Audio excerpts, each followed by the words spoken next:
डिब्बे में डिब्बा, डिब्बे में केक, मेरी सहेली लाखों में एक। तो जी हाँ फ्रेंड्स, हैप्पी न्यू ईयर आप सभी लोगों को दिल से नए साल की ढेर सारी शुभकामनाएं और बधाइयाँ। तो यहाँ पे हो रही थी मॉर्निंग की स्टार्टिंग, क्योंकि सुबह आज मैं जल्दी उठ गई थी। वैसे तो मैं उठती हूँ 6:30 बजे के बाद ही उठती हूँ, लेकिन आज 1 जनवरी था तो उठना था। और ये देखिए छत पे हम आ गए हैं।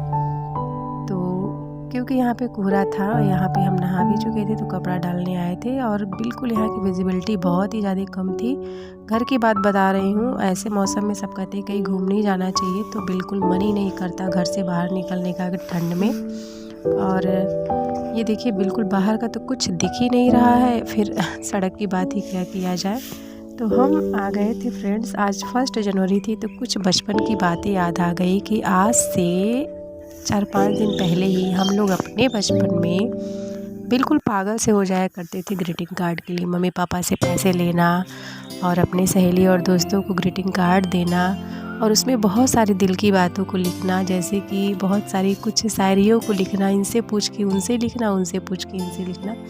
तो ये सब हमारी बचपना थी और ये बचपन भी बहुत ही अच्छा, कुदरत का एक अनमोल तोहफ़ा होता है हमारी ज़िंदगी का। तो जब हम बड़े हो जाते हैं तो बचपन की बातें ज़रूर याद करते हैं। और ये देखिए तो नए साल पे हम आ गए थे, पूजा हो गया था हमारा, किचन में आ गए थे नाश्ते के लिए। तो फ्रेंड्स ये वीडियो लेट इसलिए जा रही थी क्योंकि मेरी तबीयत बहुत ज़्यादा ख़राब हो गई थी। खांसी सर्दी मेरा भी ख़राब हो गया था, बेटे का ख़राब हो गया था। तो अब जब तबीयत ही ख़राब है, आवाज़ बिल्कुल नहीं आ रही थी, गला बैठ सा गया था, तो इसलिए मैंने कोई वीडियो शूट नहीं किया। क्योंकि जब तबीयत ख़राब रहता है तो कुछ भी अच्छा नहीं लगता और ऐसे में कैमरे का बिल्कुल याद ही नहीं आता है, जैसे लगता है सब कुछ भूल गया है।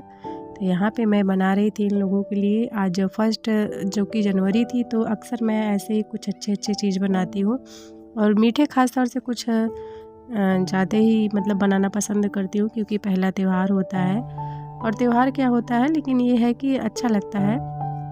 तो ये भी घर पे ही थे। तो यहाँ पे हमने बनाया था आलू दम और इन लोगों के लिए पुए। और पुए में कुछ ऐसी चीज़ें नहीं डाली थी, बस बिल्कुल आटा का एक हेल्दी पुआ था जो कि मैंने ड्राई फ्रूट्स को डाल के कुछ बनाया था।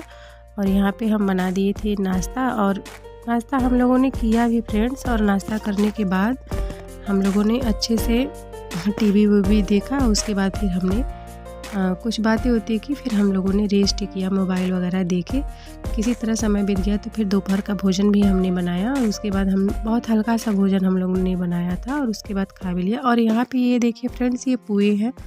तो पुए में मैंने बताया था कि बहुत कुछ ज़्यादा हमने नहीं डाला था, बस आटे का घोल बनाया था और उसमें कुछ ड्राई फ्रूट्स डाले थे।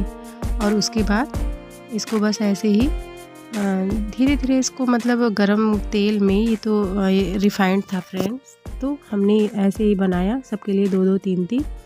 और उसके बाद हम लोग इसको अच्छे से नाश्ता कर लेते हैं। ये खाने में गर्मा ही गर्म खाया जाता है, ठंडे करके बिल्कुल नहीं खाया जाता।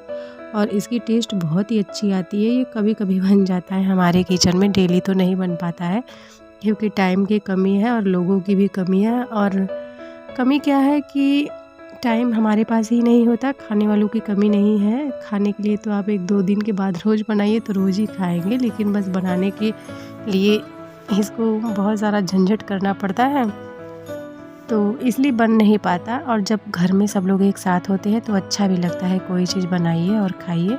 तो यहाँ पे इसको पकाने में थोड़ा सा टाइम लगता है और धीरे धीरे इसको पकाया जाता है, क्योंकि ये बिल्कुल गीला गीला सा होता है और इसको पकने में अंदर से टाइम तो लगता है। तो इसे थोड़ा कम फ्लेम पर, ज़्यादा फ्लेम पर करके ही पकाया जाता है।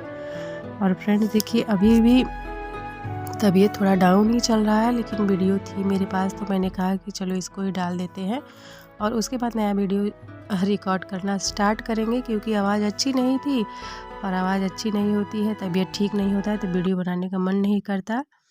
तो यहाँ पे हम लोगों ने फिर अब नाश्ता भी कर लिया और उसके बाद हम लोग रेस्ट भी किए। नेक्स्ट डे में स्कूल जाना भी था, क्योंकि फ्रेंड्स क्या करें, ड्यूटी तो ड्यूटी ही होती है, इसको इग्नोर किया ही नहीं जा सकता। और वैसे भी प्राइवेट ड्यूटी की हाल तो वही लोग जान सकते हैं जो प्राइवेट ड्यूटी करते हैं। तो अपनी भी लाइफ की कुछ ना कुछ मजबूरियाँ होती है। और ये फ्रेंड्स देखिए हम शाम को आ गए थे अपने मंदिर में, तो यहाँ पे आए थे दिया जलाने, लेकिन मंदिर की सफाई नहीं हुई थी तो मैं ही लपट गई थी यहाँ पे सफाई करने में। उसके बाद धीरे धीरे लोगों का भीड़ इकट्ठा होने लगा, तो फिर उसके बाद सब लोग अपना अपना जो भी दिया वगैरह जो पूजा करते हैं शाम को, तो वही किए। यहाँ पे मैंने भगवान जी को अच्छे से नहलाया, स्नान कराया, जो कि शाम का टाइम था। फिर भी इस मंदिर का ऐसा नियम है कि शाम को भी भगवान को स्नान कराते हैं और उसके बाद श्रृंगार करते हैं। तो यहाँ पे मैंने ही स्नान भगवान जी को करा दिया था और मंदिर की सफाई भी कर दी थी।